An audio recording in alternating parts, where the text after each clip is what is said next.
मला अतिशय आनंद आहे की आज पुणे मेट्रो भवनचं आम्ही उद्घाटन केलंय। पुण्याच्या मेट्रोचं काम अतिशय वेगाने चाललेलं आहे।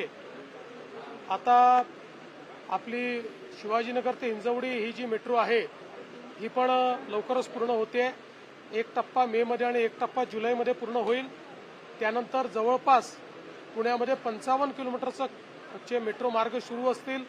अजून जवळपास तेवढ्याच मेट्रो मार्गाचं काम हे पुण्याच्या आणि पिंपरी चिंचवडच्या विविध भागांमध्ये आपण सुरू केलेलं आहे। आणि त्याच्या व्यतिरिक्त अधिकचा अजून 80 किलोमीटरचा प्लॅनिंग आपला आहे।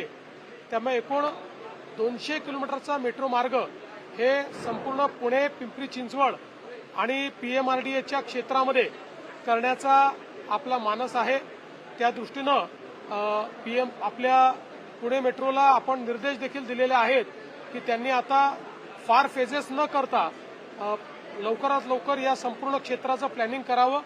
कारण पुणे आपल्याला कल्पना आहे की फास्टेस्ट ग्रोईंग सिटी आहे आणि इथल्या वाहतुकीच्या ज्या काही समस्या आहेत त्याच्यावर या मेट्रोमुळे मोठा तोडगा निघणार आहे। त्यासोबत या मेट्रोसोबत आम्ही बसेसचं इंटिग्रेशन आणि बाकी ट्रान्सपोर्टेशनचं इंटिग्रेशन देखील त्या ठिकाणी करण्याचा प्रयत्न करतोय। तसेच पुण्यामध्ये एक टनेलचं नेटवर्क देखील करण्याचा आमचा मानस आहे, ज्या माध्यमातून या पुण्याला वाहतुकीच्या कोंडीतनं आपल्याला मुक्त करता येईल।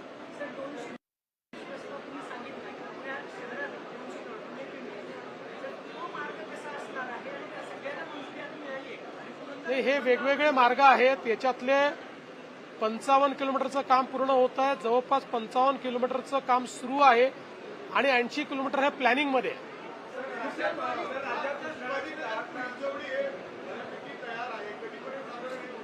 त्याच्यामध्ये आहे 11 किलोमीटरचा जो मार्ग आहे हा मे मध्ये पूर्ण होतोय। उरलेले 12 किलोमीटर हे जुलैमध्ये पूर्ण होत आहे।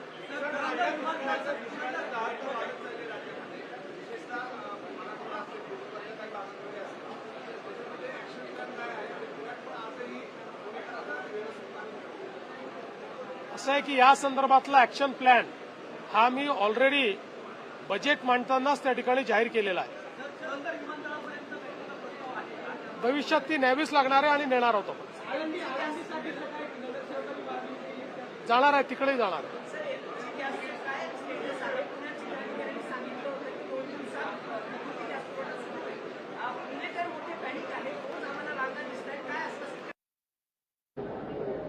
मला असं वाटतं की कोणीही रांगा लावायची आवश्यकता नाही।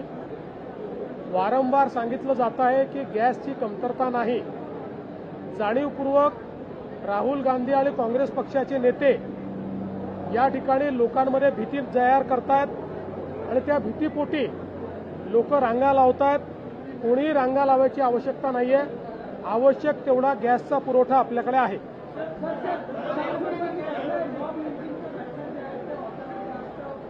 कुठे पॉप लिंचिंग पाहायला मिळालं तुम्हाला? मी माहिती घेऊन बोलेल, माझ्याकडे माहिती नाही। काय बोललो त्याच्यावर सकाळीच?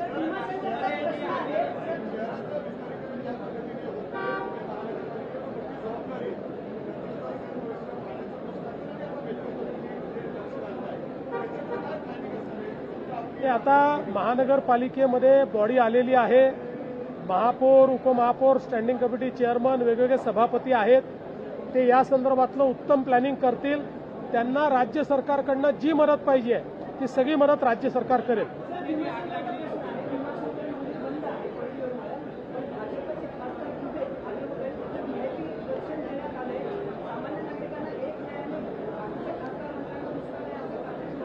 नाही, मला काही माहिती नाही या संदर्भात। पहिल्यांदाच तुमच्याकडनं हे ऐकतोय।